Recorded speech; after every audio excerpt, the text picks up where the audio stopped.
शरणं गच्छामि द्वितीयंपि बुद्धं शरणं गच्छामि द्वितीयंपि धम्मं शरणं गच्छामि द्वितीयंपि धम्मं शरणं गच्छामि द्वितीयंपि संघं शरणं गच्छामि द्वितीयंपि संघं शरणं गच्छामि तृतीयंपि बुद्धं शरणं गच्छामि तृतीयंपि बुद्धं शरणं गच्छामि तृतीयंपि धम्मं शरणं गच्छामि तृतीयंपि धम्मं शरणं गच्छामि तृतीयंपि संघं शरणं गच्छामि तृतीयंपि संघं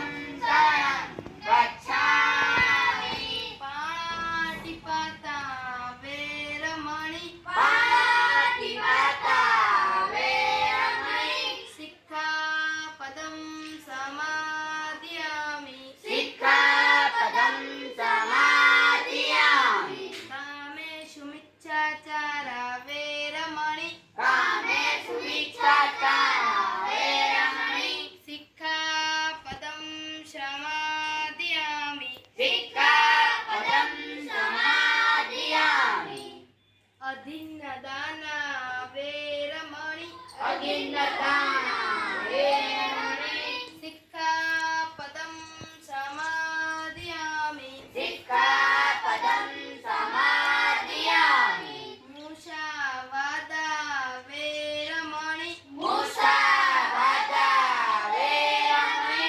सिक्खापदं समादयामि सिक्खापदं समादयामि सूरामेरय मद्यपमाडिठाणा वेरमणि शूरामेरय मद्यपमाडताणा वेरमणि सिक्खापदं समादयामि सिक्खापदं समादयामि शब्दपापस्य करणं सर्वपापस्य करणं कुशलस्य उपसम्पदा कुशलसम्पदा सजित्तपर्योदपणं सतितपर्योदपणम् एतन्बुद्धानि शासनम् एतन्बुद्धान्यशासनम् साधु साधु साधु साधु साधु साधु જય ભીમ નમો બુદ્ધાય. આજે હું તમને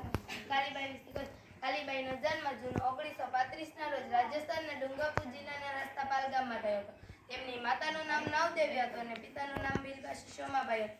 બલિદાનની આ ઘટના સમયે દેશ બ્રિટિશ શાસનકાર હેઠળ હતો. આ સમય દરમિયાન ડુંગરપુર રાજ્યના શાસન મહારાજ લક્ષ્મણસિંહ હતા. તેઓ બ્રિટિશ સરકારની મદદથી ત્યાં પોતાનું શાસન ચલાવી રહ્યા હતા. તે સમયના મહાન સમાજસેવક ભોગીલાલ પંડ્યાએ જન આંદોલન શરૂ કર્યું.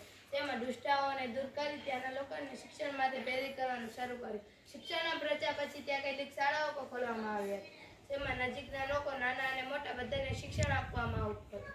જ્યારે મહારાજ લક્ષ્મણે આ પ્રવૃત્તિ વિશે ખબર પડી ત્યારે તેઓ ચિંતિત થયા કે જો લોકો અને ખેડૂતો શિક્ષિત થશે તો તેઓના અધિકારો અને વિશેષાધિકારોની માંગ કરવામાં આવશે. આને રોકવા માટે મહારાજે કેટલાક કાયદા બનાવ્યા અને બધી શાળાઓ બંધ કરવાનો આદેશ આપ્યો. બેઝિક સ્ટેજ દ્વારા બધી શાળાઓ બંધ કરવાનું કામ શરૂ કરવામાં આવ્યું. આ કાર્ય પૂર્ણ કરવા માટે પોલીસની અને સેનાની મદદ લેવામાં આવી. જય ભીમ નમો. જય ભીમ નમો. મારું નામ ધ્રુવી છે. હું ધોરણ 2 માં અભ્યાસ કરું છું. જય ભીમ નમો. મારું નામ ચાંચલી સંજયભાઈ છે. હું ધોરણ 6 માં અભ્યાસ કરું છું. આજે હું તમને વીર નંગમાં વિશે કહીશ. हमारे गले में हांडी और पैसा जादू छुड़ाने की आजादी देने वाले वीर नंगमा का सत्सर नमन. कभी प्रश्न કર્યો છે કે છઠના દિવસે રંગાનું શું કામ, સાતમના દિવસે ઠંડુ શું કામ ખાવાનું, આઠમના દિવસે મેળા ઉજવણી નિશાની. વર્ષો પહેલા વીર નંગમા નામના બહુજન સમાજના ક્રાંતિકારી પેદા થયા. તેમણે જ્ઞાની જાતિના ભેદ દૂર કર્યા અને સમાનતાનું આંદોલન ચલાવ્યું. જેના વિરોધ માનવવાદે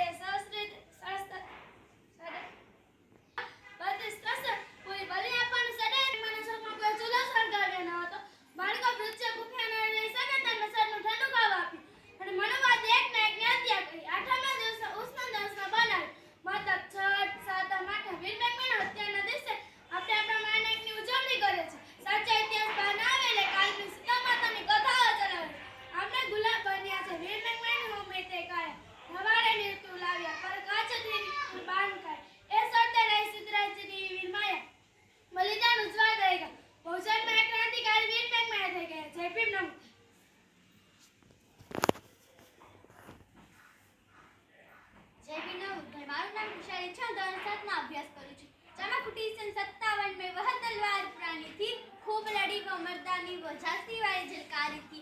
एक एवं महिला જેને બહાદુરી અને વફાદારીના ઇતિહાસમાં સ્થાન ન મળ્યું, પરંતુ સામાન્ય લોકોને હૃદયમાં સ્થાન આપ્યું। આજે હું તમને એક એવી વીરાંગનાની વાત કહીશ જે સમયમાં सिखा गई वह रानी गन जोगन दिखा गई, इतिहास में जनित रही वो तो भारत की सन नारी थी।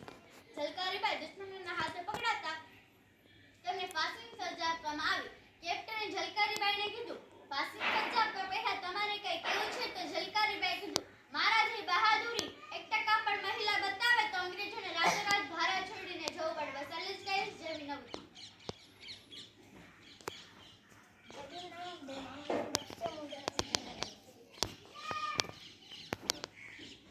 આજે હું તમને દક્ષિણ પૂર્વ એશિયાના સુગવાન ટીવી રામા સ્વયં પેરિયા વિશે કહીશ। તેમનો જન્મ 17 સપ્ટેમ્બર 1819માં તમિલનાડુના ફિરોજ ગામમાં થયો। તેમનું મૃત્યુ 24 ડિસેમ્બર 1819માં તમિલનાડુના ફિરોજ ગામમાં થયું હતું। તેઓ મહાન દાર્શનિક રાજનેતા અને તેઓ સમાજ સુધારક હતા। તેઓ તડકાવાદ, આત્મસન્માન અને મહિલા અધિકારોના મુદ્દા ઉપર ખૂબ ભાર આપ્યો અને દેવદાસી પ્રથા અને જાતિ પ્રથાનો ઘોર વિરોધ કર્યો। તેમણે જસ્ટિસ પાર્ટીની સ્થાપના કરી, જે આગળ જઈને ધરુજ કદગમ થઈ, જે આજે વિચારધારા પર દક્ષિણ ભારતની તમામ રાષ્ટ્રીય પાર્ટી ઉભેલી છે। તેઓના કાર્યથી દક્ષિણ ભારતની મહિલાઓ અને દલિતો પર થતા જાતીય ભેદભાવ ઘણી હદ સુધી બંધ થયા। યુનેસ્કોએ તેના નવા યુગ માટે ભયંકર દક્ષિણ પૂર્વ એશિયાના સમાજ સુધારક આંદોલનના પિતા જ્યારે બેકા રીતરિવાજો રિસ્માન તરીકે ઓળખાય। ના ભૂલો તેને જે તમારા ઉપર કાર્ય કરતા હતા, જે ટાઈમે સગાના ના કામ આવે એવા ડોક્ટર બાબા સાહેબ આંબેડકર એક પગે ઊભા હતા। બસ આટલું જ કહીશ। જય ભીમ। ન ઉતાય જય ભીમ ન ઉતાય। આયો તમને વિશ્વ ઇતિહાસમાં જે ત્રણ રાજ્ય થયા છે તે નામના કે સમ્રાટની ઉપાધિ લાગે છે। તેમાં સાજી કરું સમ્રાટ અશોક વિશે થોડું જણાવીશ। સમ્રાટ અશોક પ્રાચીન ભારતના મૌર્ય વંશના રાજા હતા અને સમ્રાટ અશોક તરીકે ઇતિહાસમાં જાણીતા છે। તેમને સમ્રાટ અશોક તરીકે ઇતિહાસમાં જાણીતા છે। હા, તેમને પોતાના બુદ્ધના જન્મસ્થળ લુંબિનીના મહાદેવ મંદિર પાસે જોઈ શકાય છે। તેમણે બૌદ્ધ ધર્મ પ્રચાર ભારત ઉપરાંત શ્રીલંકા, અફઘાનિસ્તાન, પશ્ચિમ એશિયા તથા યુરોપમાં પણ કરાવ્યો હતો। અશોકના શિલાલેખોમાં જણાવ્યું છે કે તેમણે 800 શાસનકાળ દરમિયાન તેમને ક્રૂર યુદ્ધ પછી કલિંગ પર વિજય મેળવ્યો। ત્યારબાદ તેમણે પોતાના ધર્મ અથવા ન્યાયી આચરણના પ્રચાર માટે સમર્પિત કરી દીધા, જે શિલાલેખોનો મુખ્ય વિષય હતો। અશોકના શિલાલેખો સૂચવે છે કે કલિંગ યુદ્ધના થોડા વર્ષો પછી તેઓ ધીરે ધીરે બૌદ્ધ ધર્મ તરફ આકર્ષ્યા। બૌદ્ધ ધર્મ કથાઓ તેમને મોટી સંખ્યામાં સ્તૂપ સ્થાપવા, ત્રીજી બૌદ્ધ પરિષદને સમર્થન આપવા અને બૌદ્ધ મિશનરીઓને ટેકો આપવા અને તથા સંઘને ઉદાહરણ આપવાનો શ્રેય આપે છે। ઐતિહાસિક સમ્રાટ તરીકે અશોકનું અસ્તિત્વ લગભગ ભૂલી ગયું હતું, પરંતુ 19મી સદીમાં બ્રાહ્મી લેખોમાં લખાયેલા સ્ત્રોતોના અર્થઘટન પછી અશોક મહાન ભારતીય સમ્રાટોના એક તરીકે પ્રતિષ્ઠા ધરાવે છે। આધુનિક ભારતીય પ્રજાસત્તાકનું રાષ્ટ્રચિહ્ન અશોકના રાજધાની રૂપાંતર છે। અશોકનું ચક્ર ભારતના રાષ્ટ્રધ્વજના કેન્દ્રમાં આપવામાં આવ્યું છે। સંદિત કહીશ। જય ભીમ। ન ઉતાય જય ભીમ। ન ઉતાય। આજે હું તમને કેવા માનક વિશે જણાવવા જઈ રહ્યો છું કે બામ સાહેબ જેવા સંગઠન અને બહુજન સમાજ પાર્ટીની સ્થાપના કરી। તેઓ માનવ કાશીરામ સાહેબનો જન્મ 15 માર્ચ 1935ના રોજ પંજાબના રવરાપુર ગામમાં થયો હતો। તેમનું મૃત્યુ 9 ઓક્ટોબર 2006 નવી દિલ્હીમાં થયો હતો। તેઓ ભારતીય રાજનીતિક અને સમાજ સુધારક હતા। તેઓ દલિતો, પછાતો અને લઘુમતીઓના રાજકીયકરણ માટે આજીવન સંઘર્ષ કર્યો।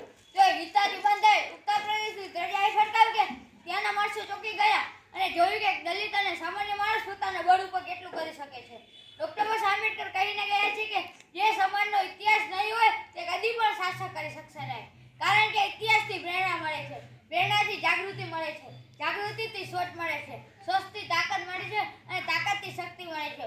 ડોક્ટર બાબા આંબેડકરના કામ માટે માનવ કાશીરામ સાહેબે પોતાના ડીઆરડીએની વૈજ્ઞાનિક તરીકેની નોકરી માટે રાજીનામું આપી ડીએસકોની સ્થાપના કરી। તેમાં ડીકે ખાપરે સાહેબ, દીના ભણા સાહેબ અને માનવ કાશીરામ સાહેબે કામ કર્યું।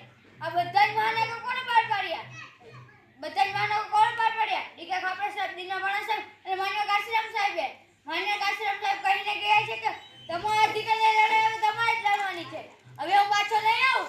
આ ક્રાંતિનો રથ ઘણા દુઃખો અને સંઘર્ષો થઈને સુધી લઈ આવી છું। હવે તમારે જ તેને આગળ લઈને જવાનો છે।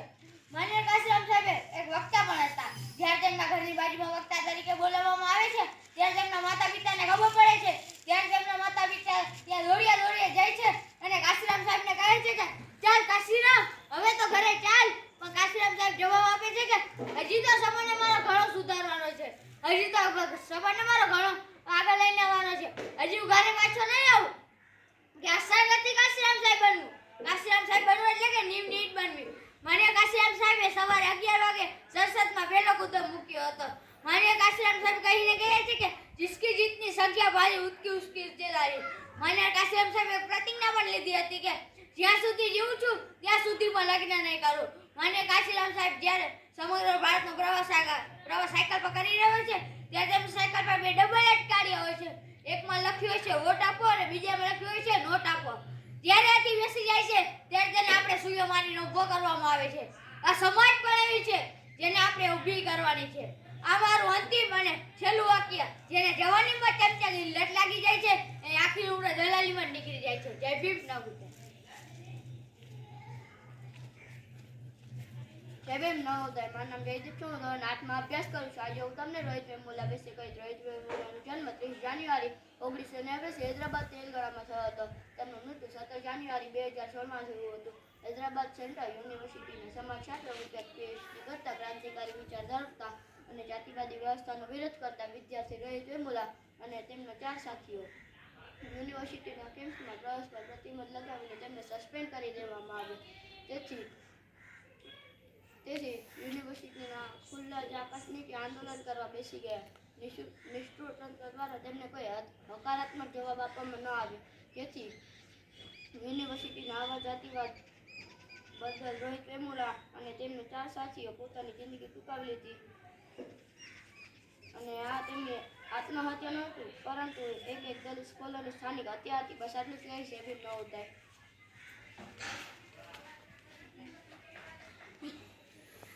नवोदय। आज वो तुमने एसएसटी संगठन विषय कही। अगर आप वही करते रहेंगे जो करते आए हैं तो आपको वही मिलता रहेगा जो मिलता आया है। अगर आपको वह पाना है जो आज तक नहीं मिला तो आपको वह करना पड़ेगा जो आज तक नहीं किया। एसएसटी એટલે કે એવું સંગઠન કે જેમાં કોઈ ફંડ ફાળા લેવામાં આવતા નથી.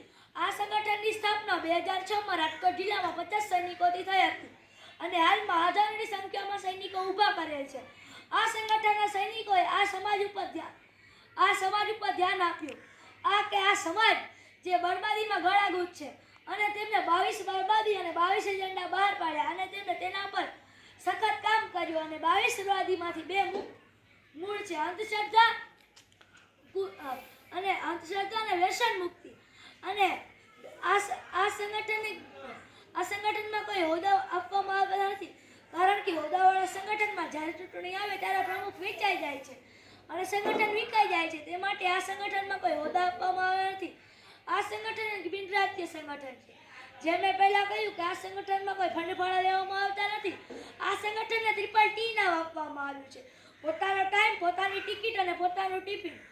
અને આ સંગઠન કોઈ 2 દિવસના રવિવાળા માટે નથી, 365 દિવસ કામ કરે છે.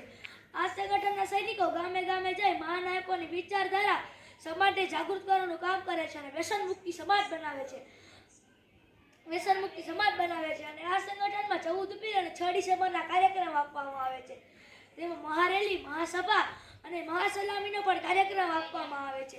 આ સંગઠનમાં એક ડ્રેસ નક્કી કરેલ છે. ગ્રીન કપડા સાથે વ્હાઇટ બેલ્ટ અને બ્લેક શૂઝ અને હાથમાં લાકડી અને એસએસટીના લોગાવાળી કેપ. આજે આ સંગઠન ગુજરાતભરમાં જ નહીં, રાજસ્થાન, મહારાષ્ટ્ર જેવા અન્ય રાજ્યને ત્યાં પણ આ સંગઠનના સૈનિકો ઊભા કર્યા છે. આ બધા જ સૈનિકો બિનસ્વાર્થે આ સમાજને જાગૃત કરવાનું કામ કરે છે. બસ કહીશ. જય ભીમ નવોદય.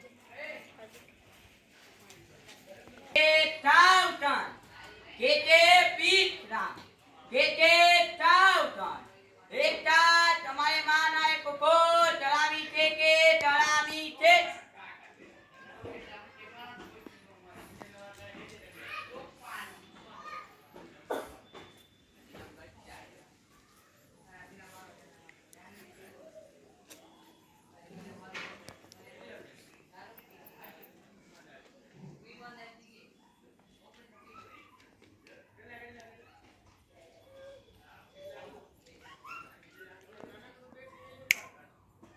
રામ કે તે પીઠ રામ જય ભીમ. જય